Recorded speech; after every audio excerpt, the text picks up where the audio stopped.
All right, you guys are going to love this one. I have 2 clips to show you. In the first clip, Joe Rogan is gloating about how Republicans are the party of free speech, how they want comedy to become comedy again. Well, that was before Trump took office. We now have a new clip of Joe Rogan from this week reacting to Jimmy Kimmel Live being pulled off the air, and he seems quite disturbed. Now, Jimmy Kimmel made innocuous comments about Charlie Kirk. Fox News hosts make worse comments in their morning shows, literally every single morning, about homeless people. Joe Rogan makes crazy jokes too. I'm sure he doesn't want to see comedians being targeted.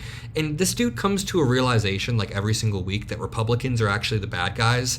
And then throughout that next week, Joe Rogan huffs whatever MAGA paint he's sniffing in his algorithm, and then he returns to being MAGA. But, you know, every once in a while, he does realize, wait, Trump is the bad guy. So let's start with this clip of Joe Rogan from a few months ago. Republicans now are in favor of free speech. The Republicans want to end the wars. They want to stop contributing to foreign countries. They want comedy to be comedy again. They don't want restrictions on people's behavior and thinking. Yeah. And the Democrats have developed this sort of like cult-like idea of what everyone should accept.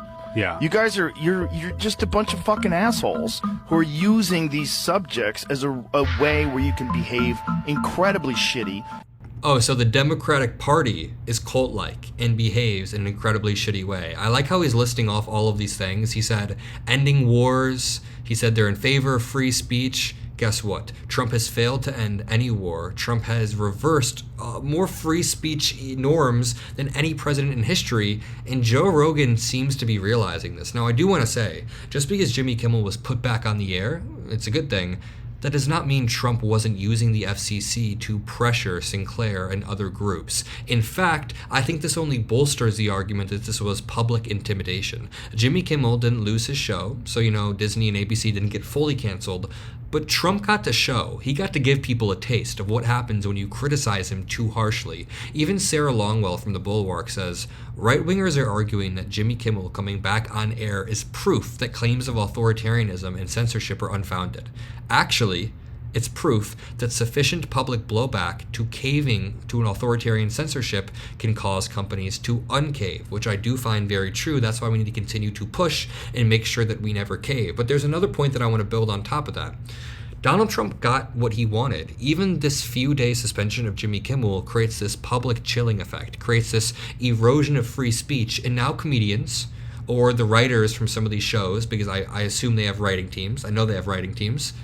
The writers are now second-guessing. Is this an okay joke to make? Are we going to get pulled off the air temporarily for making this exact joke? And the answer could be yes. Remember, Donald Trump said he wants to go after The View next. He wants to investigate The View. What do you mean investigate The View? What is Whoopi Goldberg doing that you need to investigate? The president should not be calling for this. And Joe Rogan talked about this today. Now, I know a lot of people hate when I even play Joe Rogan, but the reality is he is number 1 or number 2 on the podcast charts, depending on what day it is, in the entire globe. So he does have a cultural footprint, and it's worth covering these things. It's worth pushing back when necessary or showing when he's changing his mind, because it could indicate a weak spot in the Republican zeitgeist. So let's play this and let's dissect. Whole Jimmy Kimmel situation that is happening right now. Yeah, wild.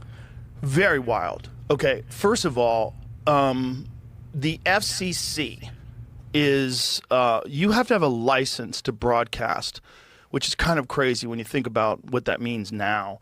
Because, like, what does it mean? It used to mean that you used to have a license to broadcast because you were going to influence so many people. They had to make sure that you were on the up and up, right? So they had to make sure that you didn't swear. So if you had a license and you were on CBS or NBC or ABC, you could not swear, right? That was the rule.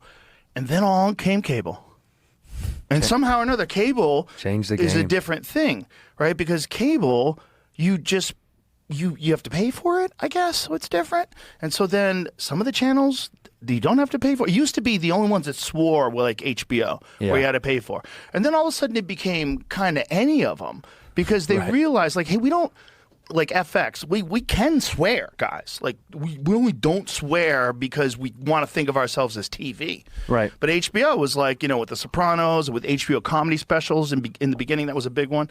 You could just swear. Movies, you didn't have to bleep anything out. Just wild. And so these what you're dealing with even like, first of all, I definitely don't think that the government should be involved ever in dictating what a comedian can or cannot say in a monologue. That's fucking crazy. It's crazy. Now, if the problem is the companies, if they're being pressured by the government, so if that's real, and if people on the right are like, yeah, go get them, oh my God, you're crazy. You're crazy for supporting this. Because this will be used on you. You don't think that the fucking globalist lizard people who run the world are sitting here going, great, what do we got, 3 years? We'll wait this out. We'll wait this out. Yeah. Let them say the government should be involved in censoring people's speech. Yeah. Let them support that. Let these fucking dumbasses, because Jimmy Kimmel's a leftist, let these dumbasses think it's a good idea and we should celebrate that. That's the most toxic shit.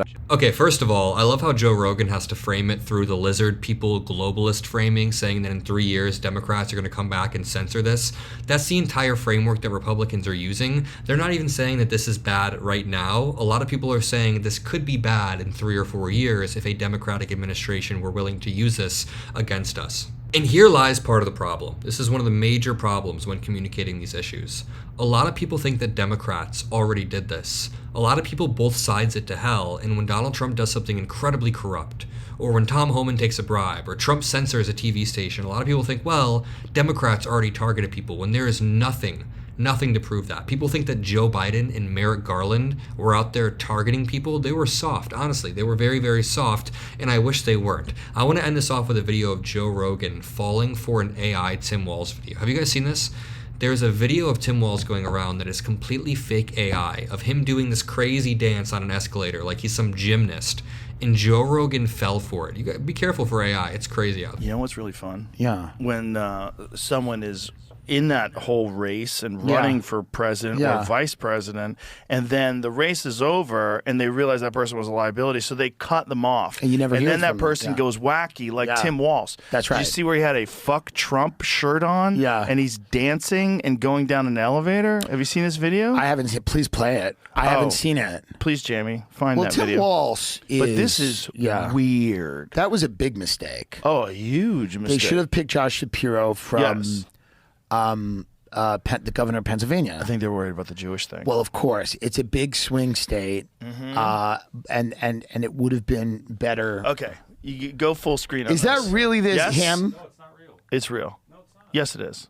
AI generated. No, it's real. No, look, I can tell it's not real. I would love it. It's real. It's not real. It's got to be real. It has to be Clearly real. not real. It has to be real.